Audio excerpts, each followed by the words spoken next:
earthquake that is reshaping our politics. What started Tuesday night has really continued to resonate across the week. Democratic wins in what are off-year elections. And when you go into the data, and all the people have been crunching the numbers even more as the days go on, you can see it was a lot more than just the governor's races. The trend lines are a warning for Republicans if Democrats could continue this and run good candidates and stay united. Now, those are obviously big ifs if you know politics. President Obama is taking a more active role than usual in the past election cycles, especially for an off year. We saw him not only on the stump, but today he waded in, which he doesn't always do. These are his first public comments about those Democratic victories, something of a victory lap for him, given that he was out in the field. And he discussed what he calls the voters' rejection of a cruel Trump agenda. It was a good reminder that it turns out that the American people are paying attention. They don't want cruelty. They're not looking for people on the top trying to entrench themselves in power. They believe in community. They believe in treating people with decency and respect. You can hear the applause. He was speaking at a gathering of Pod Save America, which is a hit media company series of podcasts from Obama veterans. You could see behind him as well Alex Wagner, an MSNBC anchor who also has done a podcast for them. And so it was, of course, in the crowd cheering, a very friendly Obama kind of crowd. But the things he said do seem to relate to what a heck of a lot of other people thought who aren't partisan Democrats, but are voters in places that Trump had done well before, including Pennsylvania and parts of rural Virginia. Trump is not on board with that exact interpretation, although he knows he lost, and he hasn't been lying about that in contrast to some other Republican losses. But he is lying about some of the economics. The polling shows affordability and economic anxiety drove the Republicans' losses here, which, again, to both have a memory and to be fair, as they say, is also what drove Democratic losses in the Biden-Harris agenda a year ago.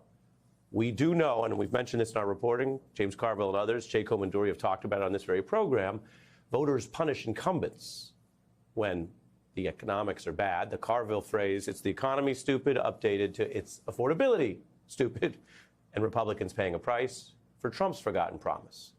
Forgotten, of course, is a charitable way to put it. There are Democrats, liberals, experts, critics who argued that Trump never meant much about his promises on prices. He certainly has pushed boundaries and spent political capital or energy or whatever you want to call it this year, and never on infrastructure, which he used to talk about, or any national plan to really lower prices. As you know, he has what the courts are questioning might be new taxes in the tariffs. He's picked a lot of big fights over culture issues. He's indicted political opponents in a way that might be unlawful. We'll find out. Point is, he's done a lot of stuff, but hasn't done much of anything on prices. His critics say he never was going to. He wasn't serious. Democrats now say they know how to run on this better than before. Politics moves fast. Technology and media changes. And so what Trump was selling last year, literally a year ago in November, seemed to work a bit, and it is not working now. In a way, he's caught in his own trap because people do remember how much he said he would do, and that he said the prices were a problem. He now owns that economy, and now he's just using the A word, affordability, like saying it will make it real. So the affordability is much better with the Republicans. The only problem is the Republicans don't talk about it. We are the ones that have done great on affordability. They've done horribly on affordability. I don't want to hear about the affordability. Talk about it. That is someone who knows about talk. But whether he's all talk is the question that voters are pushing to him. He was a member of the media, whatever you want to call it, an entertainer, a reality show host, for many years. He looks at what just happened and sees it as a communications issue. We talked about it before, but we're not talking about it the right way now. And I will just say, as fairly as we can, this is not an issue about talking. It's about doing. It's about whether the government is working for you or whether it's shut down indefinitely because the people in charge, and Republicans control both political branches, either can't get it done or don't want to support health care during these economic tough times, both of which appear to be losing messages, at least in the places that we got to vote on Tuesday, as well as in the polling. Trump's making misleading claims about gas. It's over $3.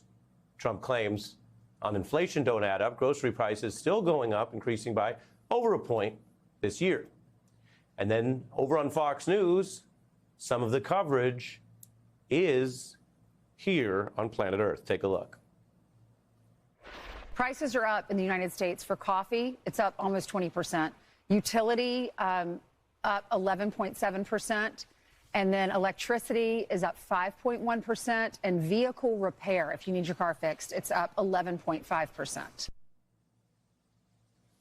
Count it up. Numbers don't lie. Those are actual numbers about the economic problems, coupled with Tuesday's actual numbers about the voters' response.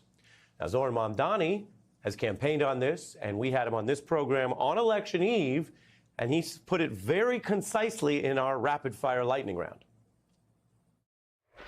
A reason conservatives are welcome in your Democratic Party is they also have to pay rent. Simple as that. They have to pay rent. And I'm going to show you in a minute what Obama said about having an open and big tent that includes centrists, military veterans, people with different economic ideas, as well as what you heard from there, the Democratic Socialists. Now, Trump has long bragged that he's a billionaire. Even before, according to Forbes, he was one. This year, though, he is making real money, not just talking about it. Hundreds of millions of dollars in crypto that we know about, which presents a huge conflict of interest. He used to call crypto a scam.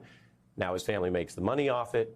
He threw a tone-deaf Great Gatsby party flaunting wealth while people are struggling and hurting more under his shutdown. Forbes reports that there is another issue of greed as Trump is selling Trump-branded wine at government stores, even Coast Guard supermarkets in the Virginia area. Who knows if many of those voters who dealt Republicans a double-digit loss had seen the gauche wine, which, unlike great grapes, doesn't seem to be aging well. Well, I think we saw with Joe Biden that the attempt to kind of tell people, no, you might think the economy is actually bad, but it's actually good, even when in that case, there was some reality behind it, it still doesn't work, right? And it still, I think it underlines particular danger for Trump is that to him, the solution to voters' economic woes was simply the fact of having him in the White House. You know, kind of according to his own way of seeing the world, he is in the White House, ergo the economy is great. And so he can't really admit to himself that there's any problem. He can't even pretend, as I think a normal politician would do, to empathize with the pain of his own voters. That's why you hear him say things like, I don't want to hear about affordability. I mean, had Joe Biden ever said anything like that, it would be dominating the political conversation for weeks. You also, in that kind of list of the various ways that Trump is flaunting his corruption, I think a big one, and one that there's some evidence that has stuck with voters, was the demolition of the East Wing of the White House, right? So people can see what his priorities are and kind of what he's doing with the power of his office. Yeah, as you say, that was about him and the rush, the urgency to set up the crypto operations or mess with what is still a public building supported by the public is a very different priority than the other things. Your thoughts, Jason? Yeah, I mean, Donald Trump has never been an empathetic guy, right? He doesn't feel your pain. He doesn't care. He doesn't talk about bread and butter issues. He's always been, my leadership is going to make everything better for you. And what we saw in these elections is that people at a local level who show empathy, they do better. And whether you're talking about a mayor in Cleveland or a mayor in Pittsburgh or a mayor in New York or public service commissioners in Georgia, people who are able to say, hey, I recognize that your power bill has gone up 6 times in the last 3 years. Hey, I recognize that lamb and rice has gotten more expensive. I can make it cheaper. Those people resonate a lot better with regular voters and swing voters, as much as I don't believe in them, as anything Donald Trump has ever said. And the entire Republican Party probably needs to learn this lesson, but they won't.